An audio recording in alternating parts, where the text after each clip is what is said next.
जीवन एक जटिल प्रक्रिया है। यह प्रक्रिया काल स्थिति का परिणाम है।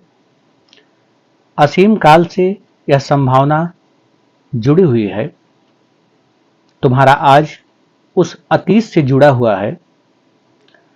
मनुष्य की प्रवृत्ति के समय के साथ प्रखर होता है गया, इसलिए मनुष्य प्रखर बुद्धि के साथ अपनी काया को परिवर्तित किया। देखा जाए, अतीत में ये मनुष्य का हाथ पैर ही था, इसकी संभावना निश्चय ही हुआ होगा। हो सकता है मनुष्य भी चार पैरों वाला ही जीव था। धीरे धीरे मनुष्य अपनी प्रवृत्ति को बदलता गया, संभावना घटती गई। धीरे धीरे यह जीव हाथों का इस्तेमाल पैर के रूप में नहीं किया, ये दो पैरों से चलने में माहिर होते गए। मस्तिष्क सक्रिय होता गया और आज ये धरती के सबसे बुद्धिमान जीव हैं। एक लंबी अवधि के बाद मनुष्य का मस्तिष्क विकसित हुआ है। इस विकास प्रक्रिया में जो घटित हुआ है वह अतीत से जुड़ा हुआ है। निश्चय ही मनुष्य अतीत में पशुओं की तरह ही रहता होगा। न जाने कितने जीव के साथ रहकर उसी प्रवृत्ति में मनुष्य भी आचरण करता होगा, पर यह क्रमिक बदलाव का रूपांतरण समय व स्थिति के साथ गुणात्मक परिवर्तन होता गया। यही कारण है कि जो आज मौजूद है वो अतीत में छुपा हुआ है।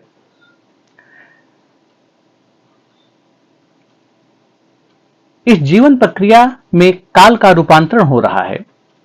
शरीर वर्तमान में मौजूद है, पर इसकी संभावना अतीत के गर्भ में मौजूद है।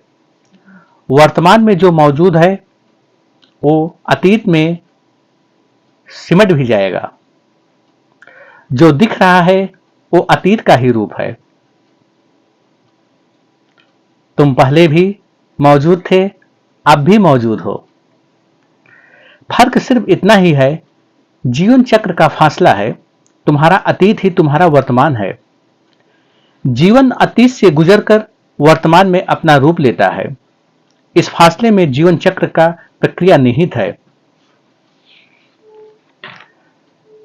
जब फासला रूप में तब्दील हो जाता है, तब जीवन प्रक्रिया रूप में निहित हो प्रवृत्ति का रूप ले लेता है। इसलिए जीव अपने अपनी प्रवृत्ति के अनुसार विचरण करते हैं।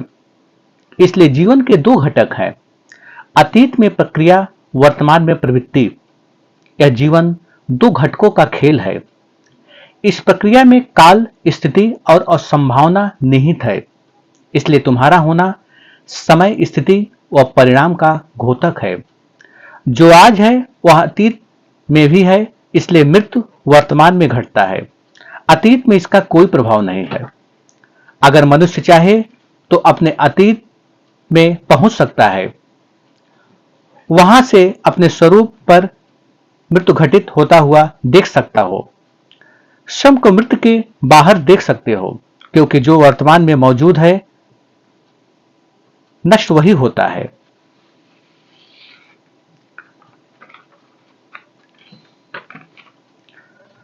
अतीत में तुम संभावनाओं के बाहर होते हो, वहां कोई जानने वाला नहीं है। तो फिर कौन बचता है? जो स्वयं से बाहर है, जो सदा से चल रहा है, जिसका न तो जन्म है न ही मृत्यु, जो तुम्हारे होने के पहले भी मौजूद है, न होने पर भी जो मौजूद रहेगा। वह नियंता सबको धारण करने वाला है। प्रवृत्ति में उलझा हुआ व्यक्ति सभी संभावनाओं का कारण बन जाता है। मृत्यु को ही परम सत्य समझ बैठता है। उसे मिट जाने का ही भय सताने लगता है। तुम्हारी प्रवृत्ति में ही भय निहित है। तुम इसी भय को नियंता समझ इसी में विचरण करते हो। इसलिए जन्म मृत्यु में तुम उलझ जाते हो और नष्ट हो जाते हो।